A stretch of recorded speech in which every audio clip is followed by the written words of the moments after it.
রাজধানীর করোনা হাসপাতালগুলোতে প্রতিদিনই বাড়ছে রোগীর চাপ। আইসিইউ সিট খালি না থাকায় প্রত্যেকটি হাসপাতালের সামনেই অপেক্ষমান ছিল করোনা রোগীরা। সিট না থাকায় হাসপাতালের বারান্দায় চেয়ারে বসিয়ে অক্সিজেন দিতে দেখা গেছে কাউকে।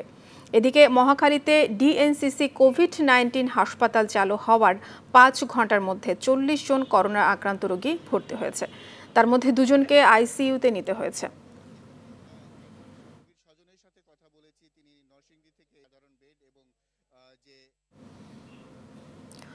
দর্শক, এই মুহূর্তে রাজধানী মহাখালী ডিএনসিসির করোনা হাসপাতালে আছেন সহকর্মী মাসুদ মুস্তাহিদ। সেখান থেকে সরাসরি যুক্ত হচ্ছেন তিনি আমাদের সঙ্গে। মাসুদ, নতুন চালু হওয়া হাসপাতালে চিকিৎসা কার্যক্রম সম্পর্কে কি তথ্য রয়েছে আপনার কাছে জানাবেন আমাদেরকে।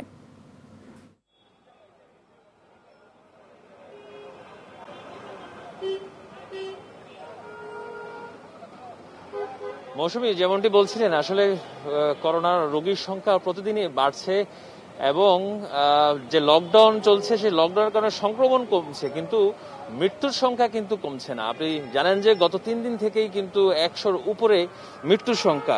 কোনো হাসপাতালে কিন্তু আইসিইউ খালি নেই, যার কারণে এই যে আমার পিছনে আছে যে ঢাকা উত্তর সিটি কর্পোরেশনের একটি মার্কেট করা হয়েছিল, সেই মার্কেটটিকে কিন্তু গত বছরই আইসোলেশন সেন্টার হিসেবে ঘোষণা দেওয়া হয় রোগীর চাপ বাড়ার সঙ্গে সঙ্গে। এই বছর এসে কিন্তু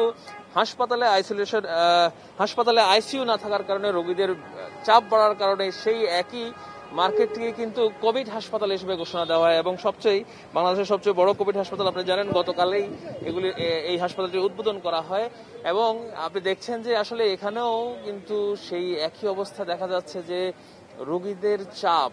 আমরা এখনো পর্যন্ত এখানে আসলে একটু আগে কথা বলেছি, এখানকার যারা দায়িত্বে আছেন তারা বলেছেন বেলা 11:30টার দিকে এখান থেকে পরিচালক আমাদেরকে ব্রিফ করবেন যে রোগীর অবস্থা এবং হাসপাতালের সর্বশেষ তথ্য আমাদেরকে জানাবেন, যার কারণে এখনো পর্যন্ত আমরা তারপরও দেখতে পাচ্ছি যে এখানে কিন্তু রোগী আসছেন। আপনি হয়তো দেখতে পাচ্ছেন যে এখানে যে অ্যাম্বুলেন্সের সিরিয়াল লেগে আছে, একজনের পর একজন রোগী আসছে এবং তারা সেটি গ্রহণ করছে।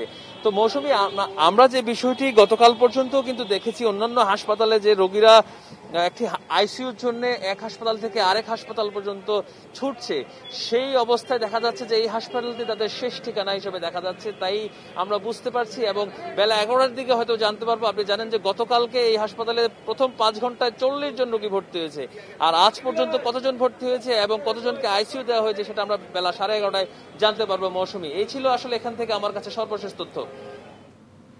মাসুদ, আপনাকে ধন্যবাদ। দর্শক, এতক্ষণ রাজধানীর মহাখালী থেকে জানাচ্ছিলেন সহকর্মী মাসুদ মুস্তাহিদ।